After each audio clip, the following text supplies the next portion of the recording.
Hello everybody, welcome back to Deep Rock Galactic. Today we're going to be going over my top 10 favorite engineer overclocks. And there is a lot of really cool overclocks for engineer, but these are just the most fun ones, or the ones that I have the most fun with. And it was actually kind of hard just to make a top 10 of this. So let's hop right into this. This also isn't any specific order. Some days I'm just filling one thing over the other, and fun is super subjective. So tell me what your favorites are down in the comments below. I would love to hear that. Coming in at our number 10 spot, we have Return to Sender. This is a breach cutter balanced overclock that lowers the amount of ammo that you have with the breach cutter, but allows you to recall your breach cutter shots after you fire them. So you can fire it one way, have it go so far. It might be better if I do it this way from the camera. Fire it, go so far, and then call it back to you.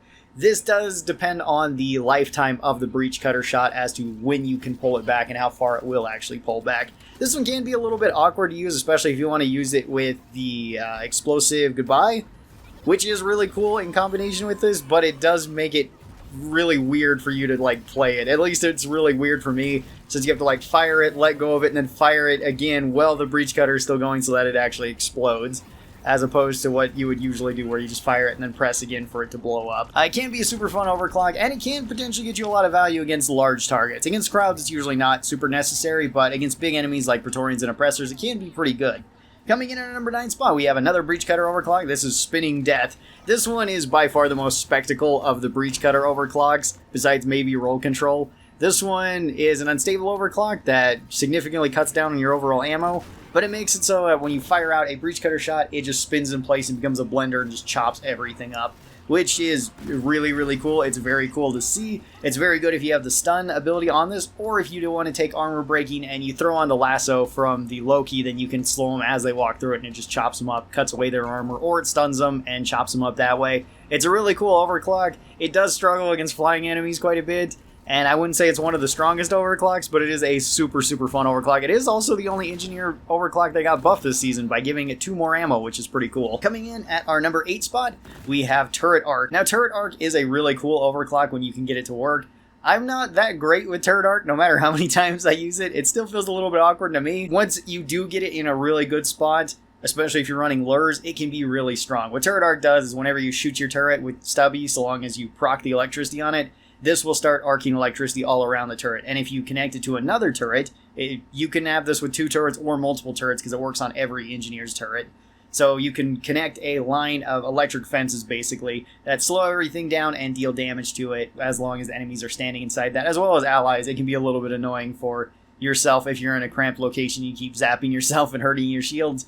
But it can be really cool, and the way that you can set it up, especially if you have 4 engineers and you have 8 turrets, you can make a massive web of electric turrets, and that is super, super fun. Coming in at number 7, we have Volatile Impact Reactor. This is the Magma overclock for the Shard Diffractor. This is pretty cool. It's basically like you gave the Shard Diffractor sticky fuel from the flamethrower. So you still have your space laser of death that you can shoot at anything at basically any range. But if you're not even hitting enemies, or if you're hitting enemies and then killing them and hitting the ground below them, you can also leave a magma trail that if enemies walk across it, they can light themselves on fire and take high damage from that. Coming in at our number 6 spot, we have another Shard Diffractor overclock with Plascrete Catalyst. This is probably my favorite Shard Diffractor overclock. It is super, super fun. What this allows you to do is whenever you shoot one of your platforms, you can hold the laser on it, and then it swells and swells and swells, and then pops that platform, or at least part of the platform, and deals very high damage to everything around it. This can be really good, as well as the explosion radius is much larger than it actually shows visually. It's quite a bit bigger than that, because this one can be really strong against certain enemies like the Omen Tower. You can actually hit every spot on the Omen Tower with this and kill it extremely quick. It can also chunk large enemies, and it can do really high damage to crowds as well. It does take some setup, as well as it does rely on you having ammo for your platform gun to set it up, or another engineer having the platform gun and having ammo for it, for you to use as your explosives. But it is very, very powerful, and it is a super fun overclock. It does do a lot of friendly fire damage, though, so you do have to be careful with this, because you can blow yourself up with it, and you can blow up teammates with it fairly easy. Coming in at our number 5 spot, we have Cycle Overload for the Warthog Auto Shotgun. This is by far my favorite overclock for the Warthog Auto Shotgun, and it is a very simple overclock. This makes it so you can shoot faster, and it also gives you a little bit more damage, and it also makes it so your shots are less accurate. That doesn't matter so much when you're point blank at something and you can just empty out the entire magazine into it. It is super fun to run this with full rate of fire and just mag dump it into any big enemies. You can run through ammo really fast doing that, but it does kill large enemies fairly quick. It can kill small enemies pretty quickly too. It does limit the range of the shotgun, but that's not such a huge deal. The shotgun is very good at close range, especially if you want to build it for a higher rate of fire, and if you're taking advantage of the reload cancel, so that you get those faster reloads in. Can be a very devastating overclock and a super fun one too. Coming in at number 4, we have EM Refire Booster for Stubby. This is basically Stubby's equivalent of the Cycle Overload for the Warthog. It is a very simple overclock and it is a very fun one. It's also a very strong one. This one increases your rate of fire and it also gives you guaranteed electricity damage on each shot with Stubby, but it does increase the amount of recoil that you have with Stubby.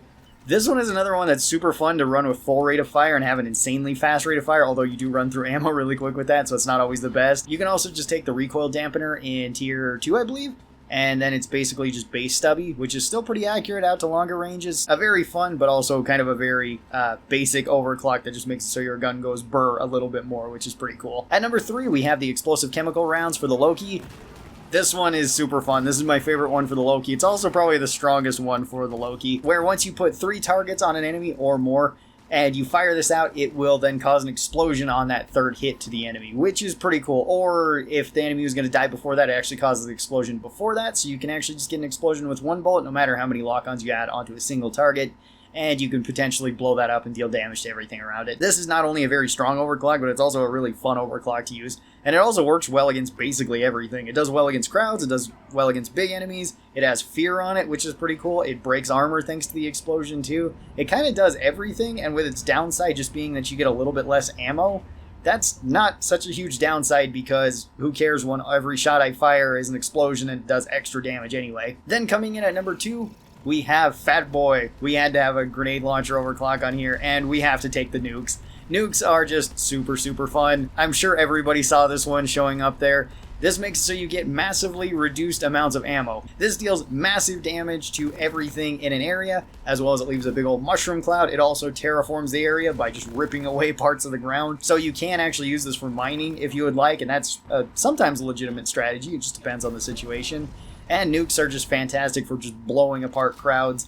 They deal really high damage. They're not the best for single targets. If you wanted that, hyperpropellant would be a better option. But just for deleting hordes, really, really good option. And it's so cool to watch. Do be careful with the friendly fire, though. It is very easy to blow yourself up with this or to die from the lingering radiation afterwards. And then for our number 1 spot, we have another grenade launcher overclock, and that is RJ250 compound. This is the rocket jump compound for the grenade launcher. It allows you to hop up in the air, fire this at the ground, and then fling yourself in a different direction. Or you can fling allies in another direction too. That can be a little bit more tricky than just flinging yourself, but this one can be super useful for just traversing the area. It's also fairly decent at actually just breaking up crowds too, at least if you want to take fire on it, because you can have a lot of these and just fire them into grunt hordes, and you'll usually clear them up. Just you have to wait a little bit for them to kind of die from the fire. The fire is also useful on this for not dealing as much friendly fire to you, because unlike something like special powder for the boomstick, this one still injures you no matter where you shoot it. So you're always going to take some damage from it, but you can use it to get to higher places, you can use it to move around, you can use it to hop up onto one of your platforms, you can also use it to back away from hordes that are coming towards you, and of course you can use it to prevent fall damage or mitigate fall damage, assuming you do it at the right time. So another very fun overclock for the grenade launcher. And these would be my top 10 overclocks for Ingi.